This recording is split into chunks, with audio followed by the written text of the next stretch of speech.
was there on time, way ahead of time. And then of course I brought my own booties. I brought, she didn't even have me wear the booties, but she was like, wow, you're so prepared. And, we just good conversation, just, let her know what's happening, that my clients were getting their offers, they were not even receiving counter offers, and we're going, 30,000, above the asking price, things like that. Just try to build a little bit of rapport while you're there with them. Very cool. Very cool. Good. Do you ever ask the listing agent what the seller's looking for? What's important to the seller? Absolutely. Yeah, when I book the appointment, that's the first question that I ask. Yeah, I've always done that. I overheard when I first started in the industry, I heard someone, who was it that I heard? I think it was Audrey Flemings. Mm-hmm. Yeah, I heard her asking the agent, what is it that you do? So I used to sit by top agents, and I used to sit right next to them so I can hear what kind of questions they would ask. So that was fun. There you go. I did that. I remember those days. Yeah. I remember those days. I went to Victor Kaminoff, who's an agent in Beverly Hills, been an agent in Beverly Hills for, at the time, because this was 14 years ago, 15 years ago. At the time, he had already been in Beverly Hills for like 30 years, and the guy was making over a year. And I remember I just asked him, I said, do you mind if I just sit next to you and shadow you all day? I just want to know what someone of your production does all day. And God bless him. He was this sweet man. I mean, I haven't talked to him in years, but he was just like, yeah, sure, no problem. And I just sat there and listened to him talk to these $1 million people and try to get investors to connect. That was fun times. So what did you learn, Robert? What was that one thing that separates the rest from the best, or the best from the rest? Well, the one thing, I guess if I was to say one thing for Victor, is he is constantly looking on how to put a deal together. And what I mean by that is when he would, so give you an example. He listing appointment, and he really, when I had met him at this stage in his career, he predominantly was only doing $1 million plus properties. He actually, he took on a $350,000 deal only because it was a favor to me.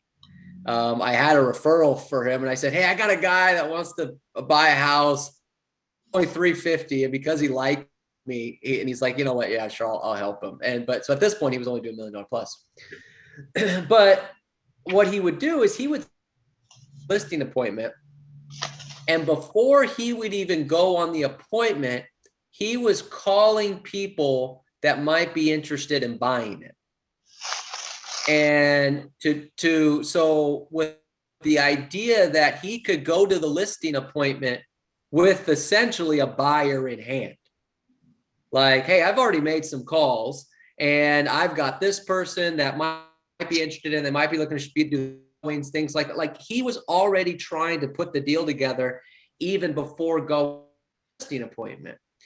And then when he would get the listing, he was looking for every way possible to make the deal happen. So yeah, it'd go on the MLS, but he was calling everyone in his database. He was calling investors.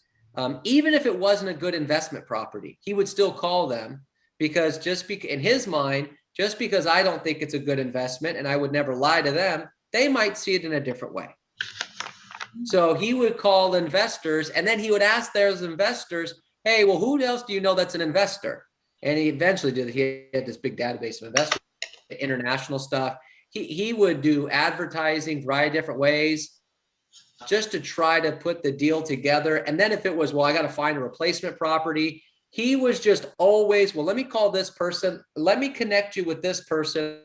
He was just constantly looking to put a deal together, which meant sometimes he had to turn away the deal. So like, for example, if he had a seller that needed to find a replacement, calling other agents to see if they maybe had any pocket listings. And if they did, or if he knew that they might have, but they didn't, they were going to hold back on him because they want to double end the deal, he would just offer people referral for a referral. Hey, look, tell you what, I have a listing. The buyer's looking for a replacement property. I have pocket listings, right? People that have listings. If you find one, let me know. You can represent the buyer, and I'll just take a 25% referral fee. And they would be like, okay. Like, he was just constantly looking on ways to put a deal together, and looking at the different finances and things along those lines. You know, because he was dealing with multi-million-dollar listings, at sometimes some of those sellers didn't want to pay a percentage. So he would look at the numbers and say, all right, tell you what, I'm not going to charge you 3% or 2.5%. I'm going to charge you this flat fee, whether it sells above or below. Like, he was just constantly looking on how to figure this all out. Or if he was trying to get more money, depending on the market and the price point, he would tell them, you know, like, you could do this actually in this type of market. Say, look, I'm going to charge you this, but if it goes above, then I get a certain percentage of what it goes above. So, and the sellers just always liked how he was trying to, it wasn't just, hey, here's what it is. It was, all right, I'll work with you. Let me figure this out. How do we put a deal together? He was just constantly on the phone, emailing, texting. He had conversations with people that you would never even think would have anything to do with a multi-million-dollar property. But he was one of the people that told me, just because they rent doesn't mean they don't know someone that could buy it.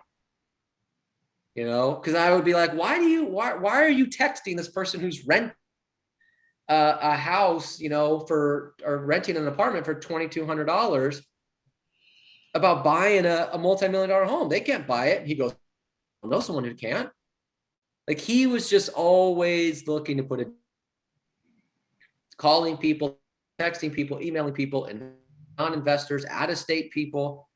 I mean, he was just always trying to put deals together, calling agents.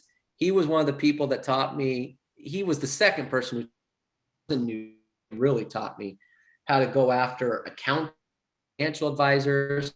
I mean, he was calling people that might know people.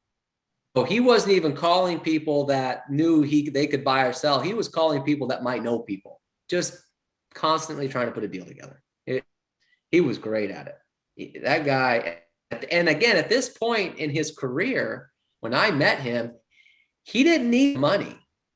I mean, he didn't need the money to live comfortably, the money to do what he wanted to do, because him and his partner were traveling all over the world, first class, things like that. So he needed money to do that, but he didn't need money to live comfortably. He had a beautiful home up in the Hollywood Hills that was paid off, because when he bought it at one point for when it was worth like $350,000 back in like the 80s or 80s, which was then now at that point worth 10 million, you know?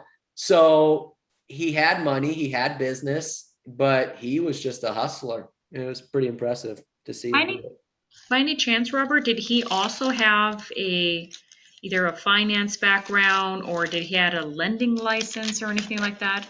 Because sometimes it makes clients, I feel maybe it's in my head, but I feel like sometimes gives them a little bit of an edge. It does sometimes. It does sometimes. Look, for me personally, the came from lending initially, me a little bit understand and not putting deals together for buyers, stuff like that on the real estate side of things. Help a little bit. Have a finance background. He got into real estate when he was really young, and just kind of moved his way up from there. But he was just a hustler. He was always putting a deal together. He seems like a very interesting person. Is there anything else that you learned about him? What was interesting about, I guess, other things I could point out about him that were really good. Everybody liked him. And when I mean everybody liked him, I mean other agents liked him, title people liked him, escrow people liked him, lenders liked him. Everybody liked him. And he'll tell you that that's part of his success. And we hear that all the time of, sometimes you kind of choose the offers you accept based on the agent. Maybe you don't like them or do like them. He was one of those guys. Well, I guess maybe still is one of those guys. I haven't talked to him in years, so I say was, like past tense. He's one of those guys where he always, if he got introduced you to, if you introduced him to somebody, giant smile, oh, hey, how's it going? Always called people by their first name, always was very pleasant to be around. I mean, again, me for nothing. I'd never met the guy. He just appreciated that I was a go-getter and was like, yeah, sure, kid, come into my office. And everybody liked the guy, and that really, he treated everyone. Now he was, he had structure. So if you weren't doing your job, I'd see him get on calls and say, come on, what do we got to do? But he was never yelling, screaming, and making people feel bad or demeaning. Everyone liked the guy. And I do think there's a value in that, in, be just treating people with respect, being very pleasant to people. I understand it's a stressful situation in real estate. You're dealing with a lot of money, but you could still treat everyone very nicely. And that's one of the reasons why he was also able to get referrals from people from within the industry and stuff like that. He was very respectful. Another thing that I got was that from him is he treated every listing like it was the Taj. Now, every listing he took at the time that I met him, again, was, $1 million plus listing, fairly nice homes. But I'll tell you what, when he got a listing, it didn't matter. It was, the open houses were pristine. I mean, sometimes they were nighttime open houses with cocktails and hors d'oeuvres and things like that. The pictures were always super professional, top-notch photos. He was doing aerial stuff before people were doing aerial stuff. I mean, he was sending this stuff out on his own. He would send this out to like international magazines, send like these really ritzy publications. He treated every listing the Taj Mahal, and sellers just thought it was the on earth. You would never see him with just a standard basic flyer. He paid for custom stuff. It was, every listing was, they got the full experience. And I remember asking him one time, because he got a listing at this point. When I met him, the market was pretty good. So, I mean, homes weren't selling as fast as they are now, but the market was selling. And the home was already in really good condition. It was priced well. And I remember him saying, he's like, yeah, this one's going to sell pretty quickly. And he was still going through all the stuff. And I said, well, if you think it's going to sell so quickly, why are you putting in all this money? Why are you putting in all this effort? And his mentality was, just because it's going to sell quickly doesn't mean they shouldn't get the A+ experience. It's not about the sale. It's about the experience of working with me. And he just treated every listing that way. And the sellers appreciated it. And that's why that's one of the reasons where I get it from, where I tell some of you, is that just because the home's going to sell in 3, 4, 5 days, doesn't mean you shouldn't professional photographer, doesn't mean you shouldn't do Matterport 3D, doesn't mean you shouldn't do XXX next, go the extra mile, because it's not just about that listing. It's about the next listing. It's about the referral from that seller. It's about the neighbors seeing all the stuff you're doing for that seller. He really had that mentality. And it was nice. And I'll tell you, if he had a couple, $3, $4, $5 million listings, I've been to multiple open houses, and I'm sure some of you have as well, or the nighttime ones with the cocktails and stuff like that. They weren't like his. This guy hired professional parkers, valets, coat check people. I mean, the hors d'oeuvres, cocktails, waiters, the waitresses. I mean, he went all out for these super duper, multi-million-dollar home open houses. It was pretty intense. So Pretty cool. Pretty cool guy to learn from. Pretty cool guy to learn from. So who are we going to learn from today, Robert? What's that? What was the question? So that we're going to interview agents in the office. Oh, well, so this is kind of an open forum today. So I was really going to kind of turn it over to you all to see if what questions you can either ask me questions, you can ask other agents questions. I don't know if the other answer. You're more than welcome to ask one that's on the screen or anything like that. You know, we can just kind of do an agent roundtable and things along those lines. I mean, you hear from me all the time, and I can keep going, but you know, what questions do you have for me or maybe any of the agents on the screen and that might be willing to participate is kind of how I'd like to do this today. Is Yvonne on the line? Yvonne, are you there? No. I see her name on there, but I don't see her picture. All right. I see Yvonne, like I hear her door knocking and really digging for that listing opportunity every morning. And when she shares about what she's doing, I really admire that. I agree. Yvonne, are you there? Or are you driving or doing something? Oh, I'm here. I'm Okay. sorry. Jamila has a I question. didn't hear my name. Jamila has a question Whoa. for you. Okay, what's the question?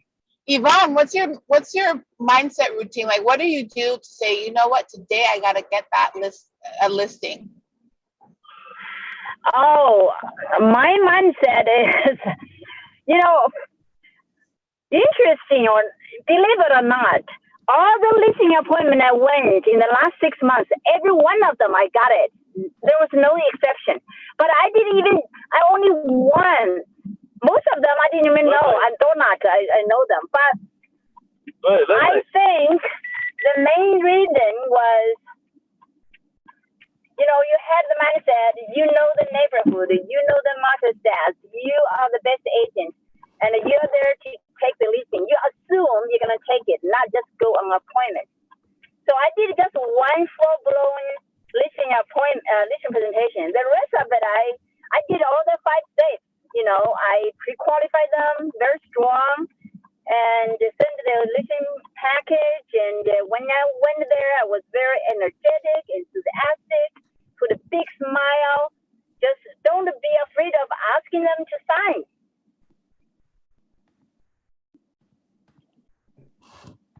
So it sounds to me on that is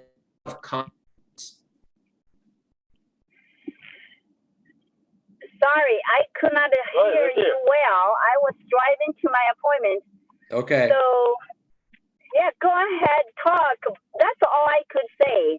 But Right, just assume you're there to take the listing. You're not just there to go on an appointment for the appointment's sake. And of course, you know, dress very professiononally and everything done. I knew when I was in the office prospecting, I was very casual, but when I go on appointment, I'm all on, you know, everything, you know, clothes, hair, jewelry, and makeup, everything, all down. So. So, Yvonne, do you ever have days that you're like, you know what, I don't feel like getting rejected 50 times a day? What do you tell yourself to say, you know what, that's not how I'm supposed to talk to myself? Or, I mean, like, what do you do when you're... I knew, I always tell myself, you know, I will never take a no when a yes is still possible. I will never take a no when a yes is still possible. I'm the greatest listing agent. My smile is my secret weapon. People trust me. People like me. People will list their home with me. You know, I just keep saying that to myself.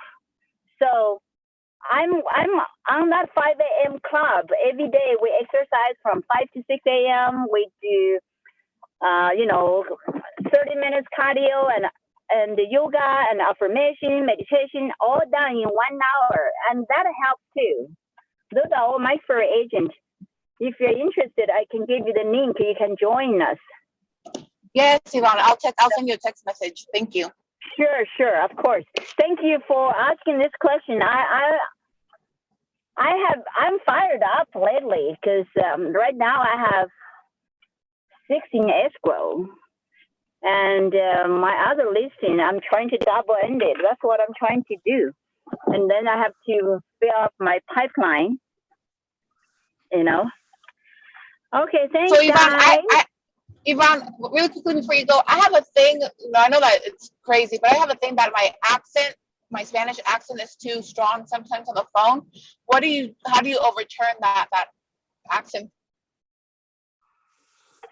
I'm sorry. I think that. What did you say? Like for me, I sometimes when I'm prospecting, I think that my Spanish accent is too strong, and so how do you overturn that? Oh no, your English is perfect. Your Spanish, I never heard of it. When I speak English, I have strong accent. Sichuan dialect is my first language. Mandarin is my second language. English is my third language. So don't even think about your accent. Just think you're there to sell their homes. Get the best deal for them. For the seller, you're getting the top dollar for them. For the buyer, you're getting the best deal for them. You're the best agent. Who cares about your accent? Nobody told me I have a strong accent. I'm not qualified to sell their home or whatever. Have an accent actually is a benefit because they know you speak two languages. You have more potential buyers or sellers, whatever, more clients. Thank you, Yvonne. Thank you. That's Thank you. a really great thought. That last one is that, actually when I have an accent, they know it's a benefit because I speak multiple languages. I agree 100%. Yeah. That's a really powerful thought right there. Yeah, that empowered me, make me feel good, not because I have accent, I feel bad about it. Yeah. That's a really great thought right there. Very good. Very, very good. There's, and Yvonne's a great testament to that. I mean, she really does have that just great energy, great positivity.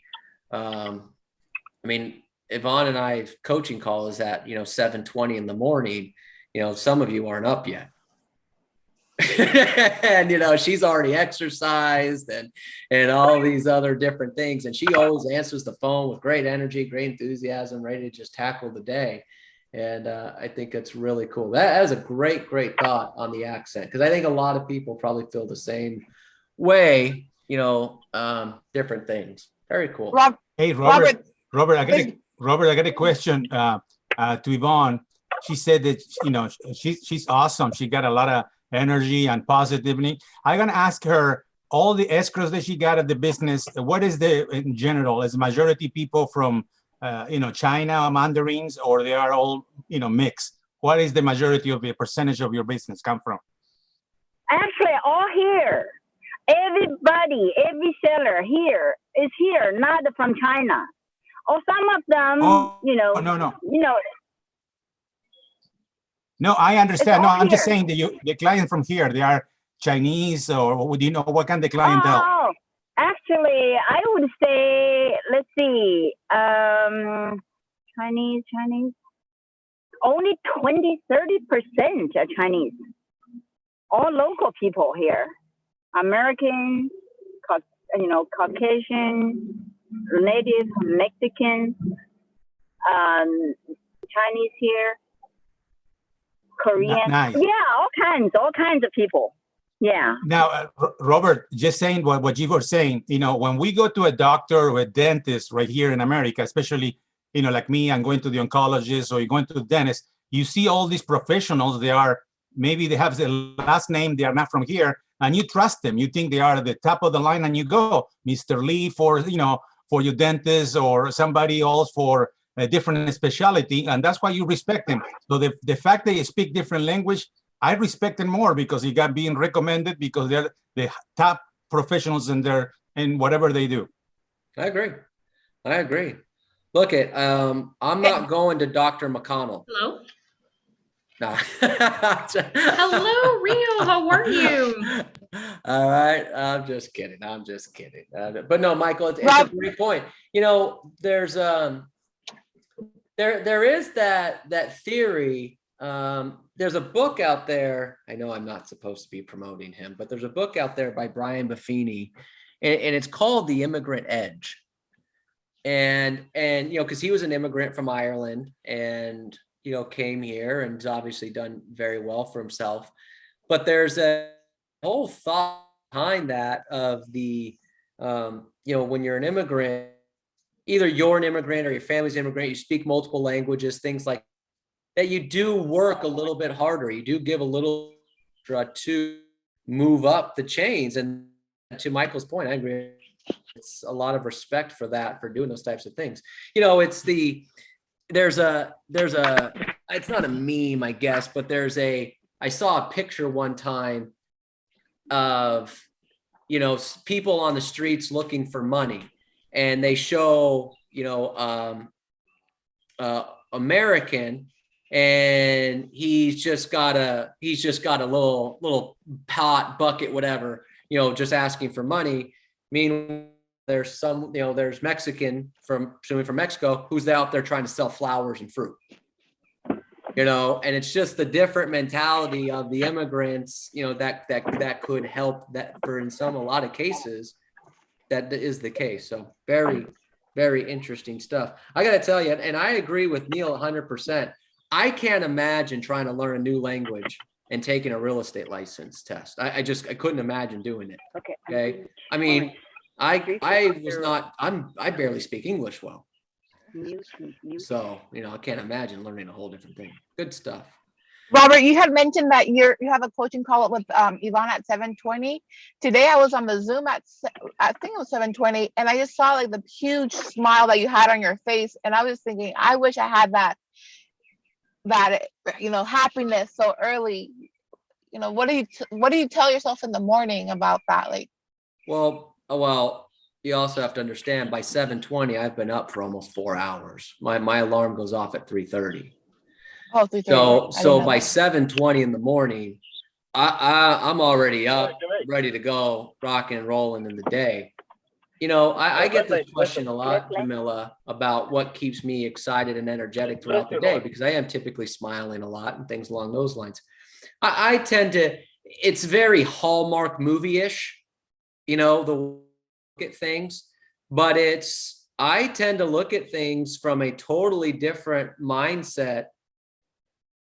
I live exactly where I want to live, which is Los Angeles.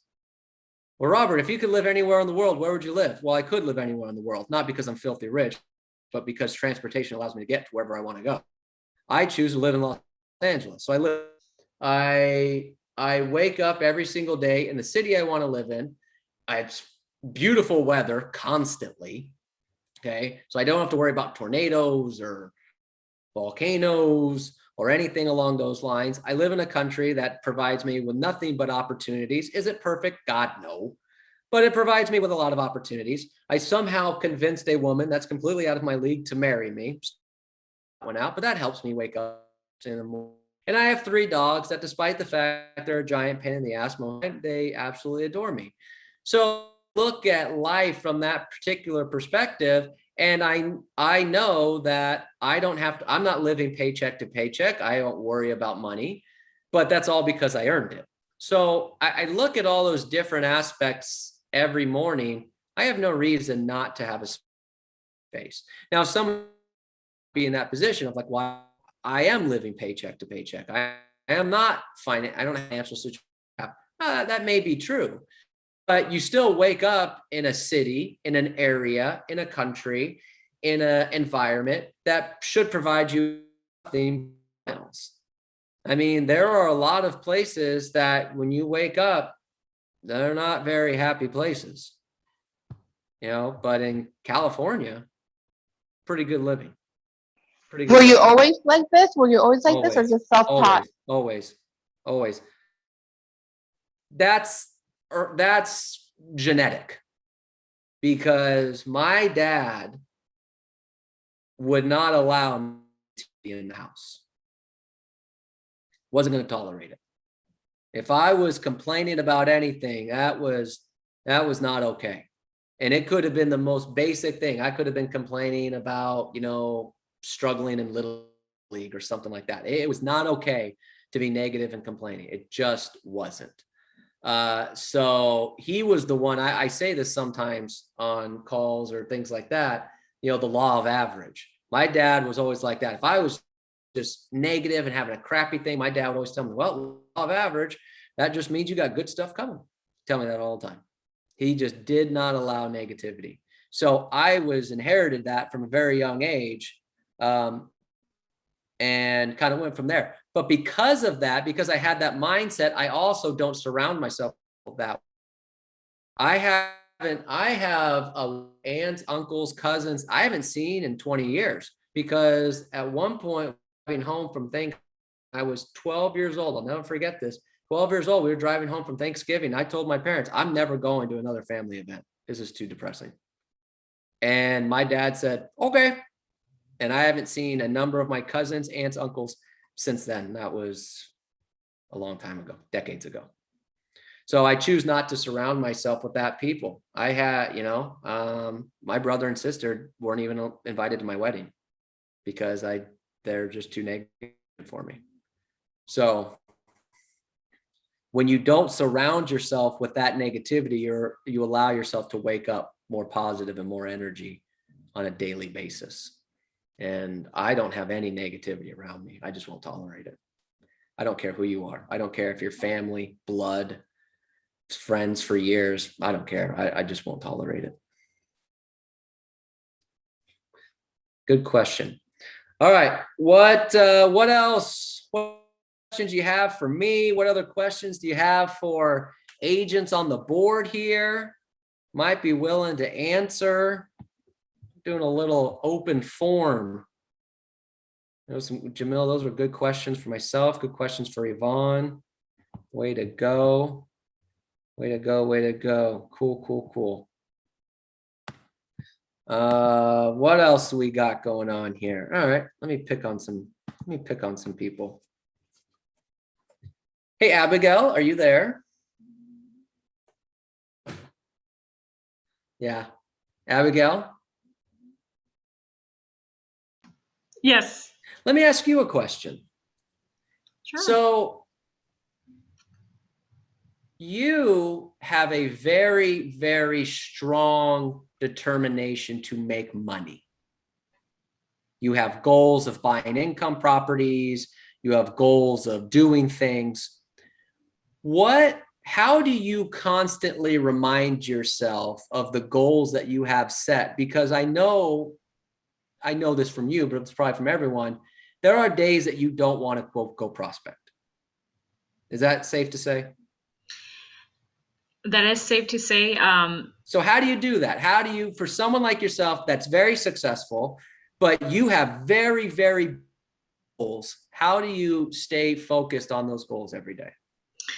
Well, first, I do have to correct you. It's very difficult for me because I have a lot of things going on in my life, and I don't want to pull that. I don't want to go down that list, but sometimes it's very difficult. It's very difficult, and sometimes you doubt yourself. I doubt myself every morning. When I wake up in the morning, I have to, sometimes I don't want to get up in the morning because I've been woken up at 2 or 3 a.m. in the morning or 4 a.m. in the morning, and I don't have the strength or the stamina to, I don't want to be soap opera, but yet sometimes events happen in my life, and you just have to go on with it.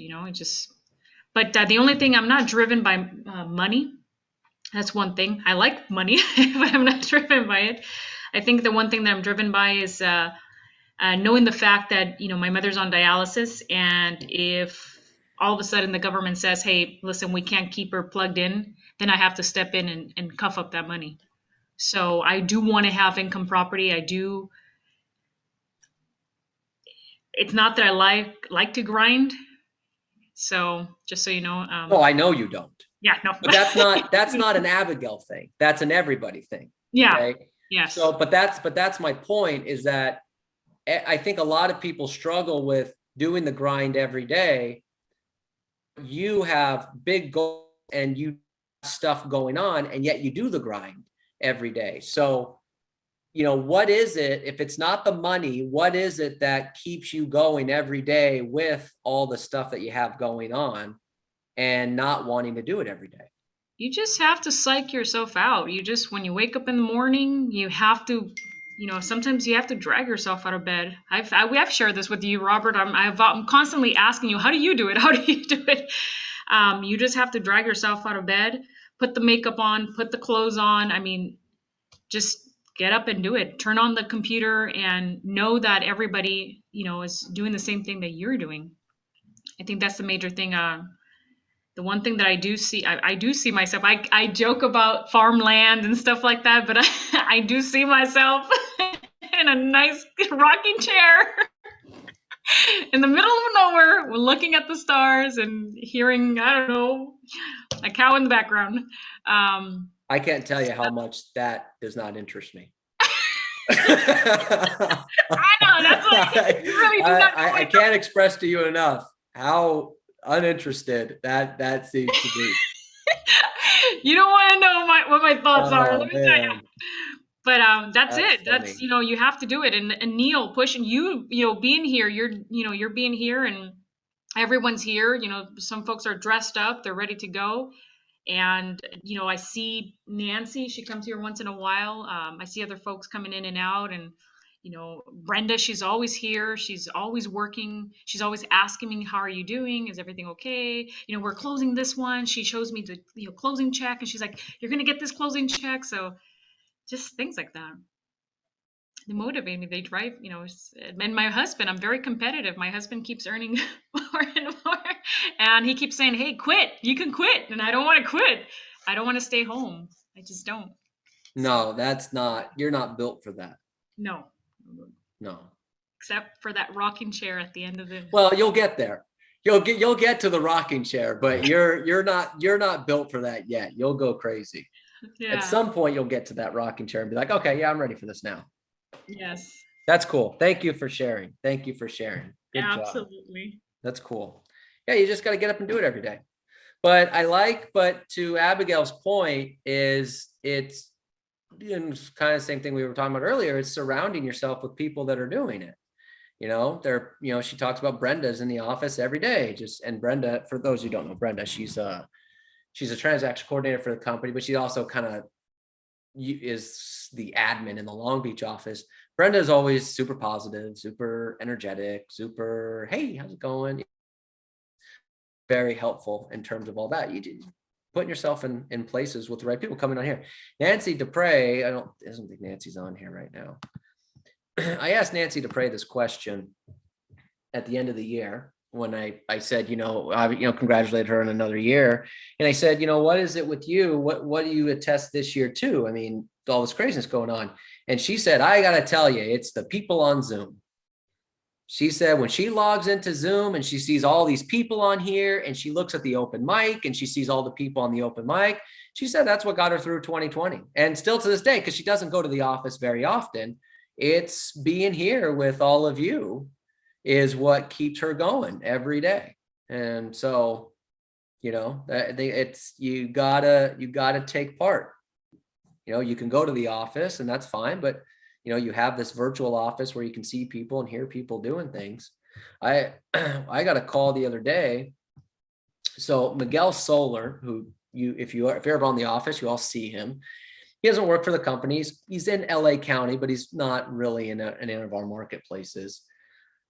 He calls me, and this is a guy that does, $500,000, $600,000 in gross commission a year. He's got 6 kids. He doesn't work weekends. And he calls me the other day to say thanks to Neil and I for allowing him to be on. And he said this was the total kick in the butt that he needed to get himself back going because things were just not the way it was going for him, and doing the open mic and hearing people like you and all this. And, you being around the point is that being around people, whether it's physically in the office or virtually or at home or your own little groups or whatever it is, you just can't discount the power of that. You just can't. Good stuff. Good stuff. Good stuff. Cool. Cool. Very good. Hey, Sonia Aldana, can you hear me? You can't hear me? I see her name. All right.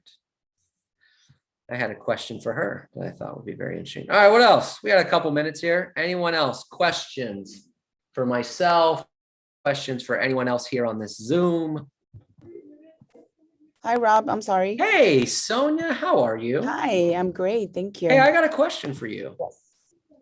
So you kind of were out of the business for and recently got back into it, right? Yes. Okay. That's correct.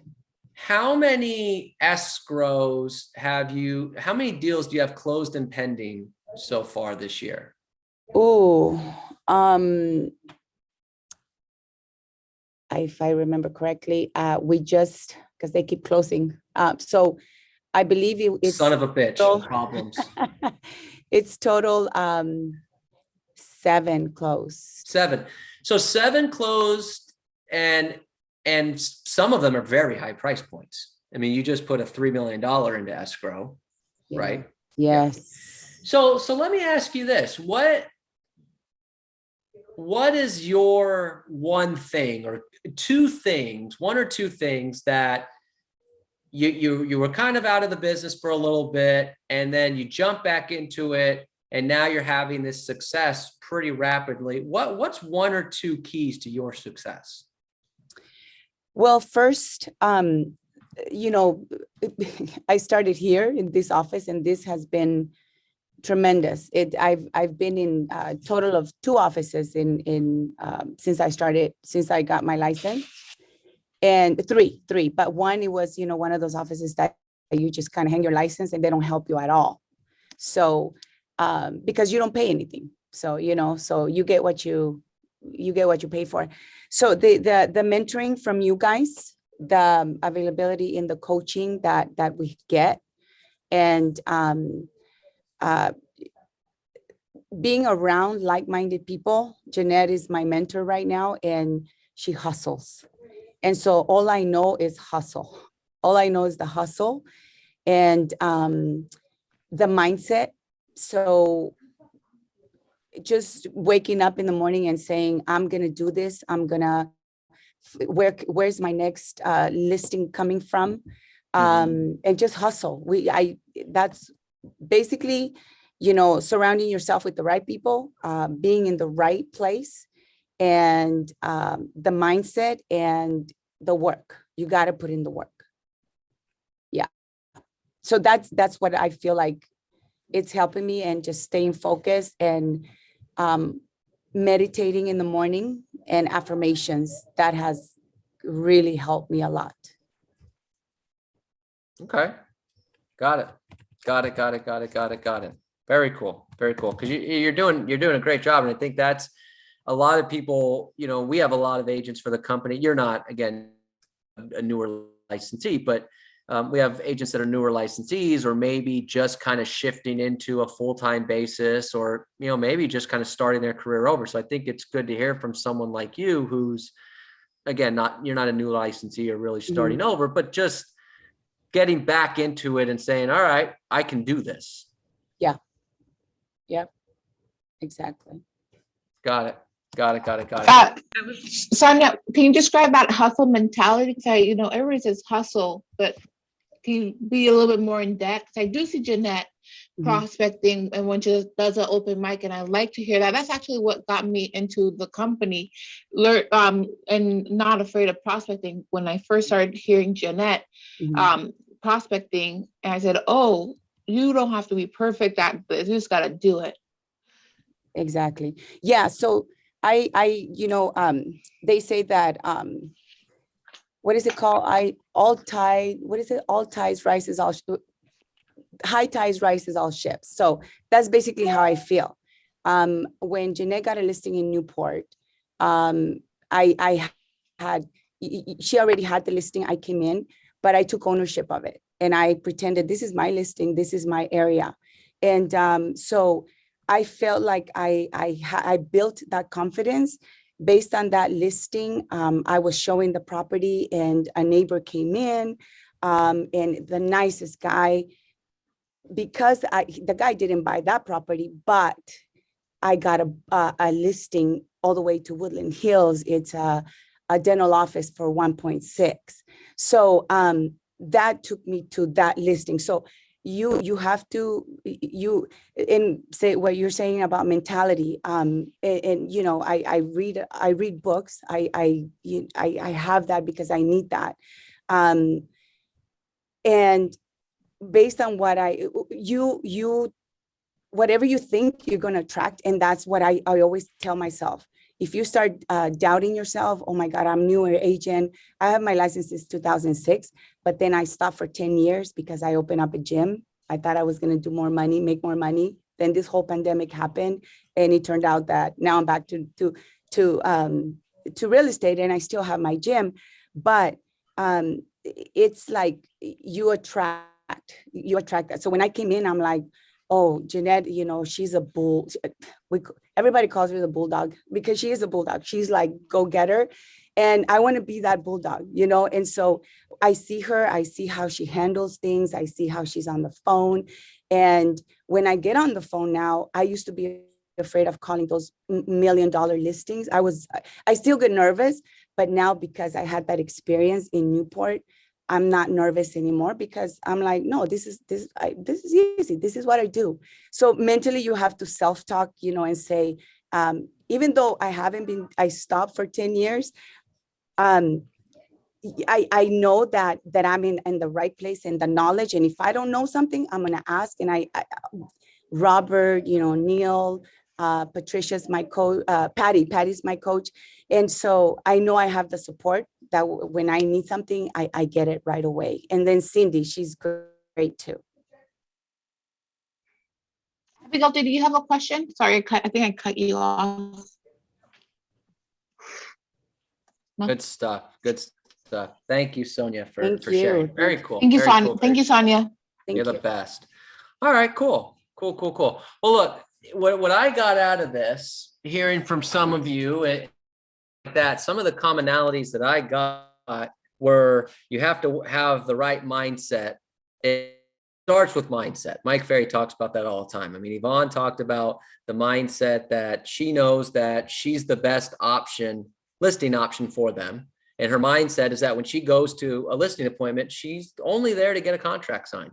That's her mindset. Sonia talked about having the mindset that she can do this and she can go out and she can get a multi-million-dollar deal and things along those lines.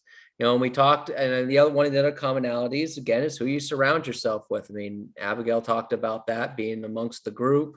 Sonia talked about that with Jeanette and being amongst, you know, some of the other people in the office. So I think that's, you know, there's some common things here that people are doing that are having some success with. You have to have the mindset that you can do it. You just have to, even if you haven't done it yet.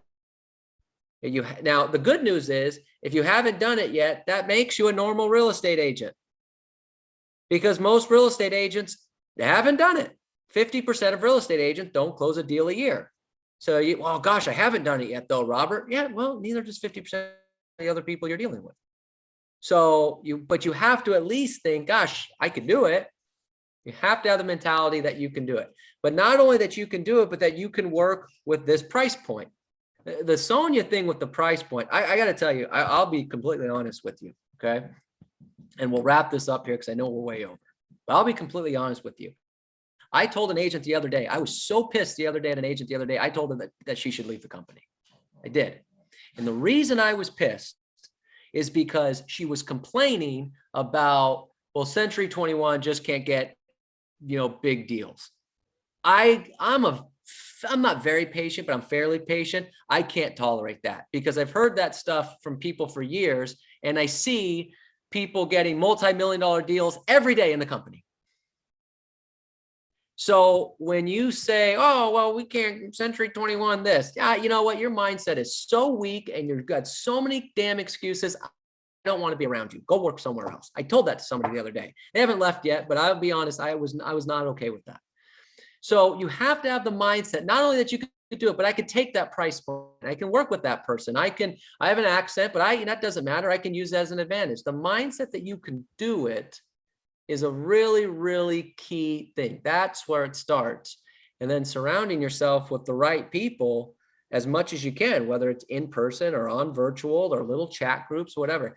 That's the key commonality we've heard from some of these things here today, which is funny because no one really talked about, well, I practice scripts every day or I prospect every day. It starts with mindset and who you surround yourself with. And sometimes those interact.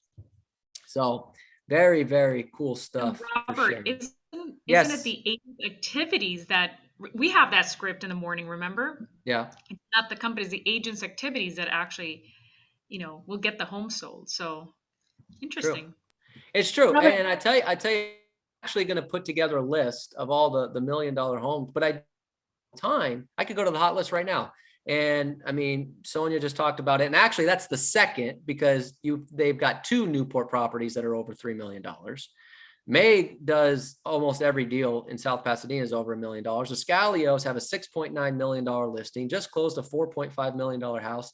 August has 2 closings above $6 million year to date.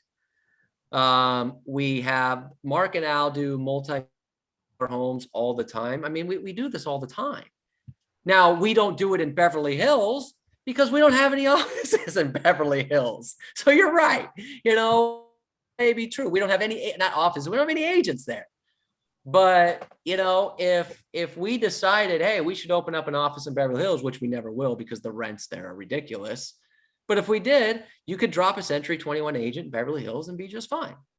It's Hey, Robert, so our license allow us to sell a $10 million listing. That's not a problem, right? That is true, Michael. That is true. That is true. Yes. Yes. As long as it's in the state of California. Iris, what were you going to say? Then we'll wrap up. Yeah, I was going to say there was one agent in Acadia a few years ago, and he was a centurion when he was in Acadia office with masters. Mm-hmm. And then later on, because the agent left and saying that Century 21, people don't recognize Century 21 for high-end listing. That's why he left. And then I checked. And after he left, he doesn't really take any listings. Yep. Yeah. That was a very, very sad story. And I know exactly who you're talking about, but they did. They left. And when you know who I'm talking about, high-end deals. What? I know exactly who you're talking about. I know exactly who you're talking about. That's it, but that's why they left. He left because he didn't think he wanted to do the high-end deals in Arcadia and Pasadena, and he didn't think we could do it. And so he left, and not only is he not doing the high-end deals, he's also not doing the $600,000, $800,000 deals either. So look, I say this all the time, selling a multi-million-dollar property is as much of a mindset as it is a skill. And it's just the way it is. So I can tolerate certain things, but that I'm not okay with. So very, very cool stuff. Well, look, thank you so much for sharing. I thought this was kind of neat, something a little different than me just rambling on for 45 minutes, although I did kind of take up the whole conversation. Still pretty impressive. But I appreciate everyone for sharing. Jamila, great questions. Yvonne for sharing. Abigail, Sonia, Iris, everyone kind of participating a little bit. I think it's good sometimes to hear from what you're doing and what are the successes you're doing on a daily basis. Because you're doing great. You're crushing the competition. I think it's good to hear what some of you are doing and coming from different perspectives. So very, very cool stuff. All right. Well, good job, everybody. Thank you so much. I appreciate it. So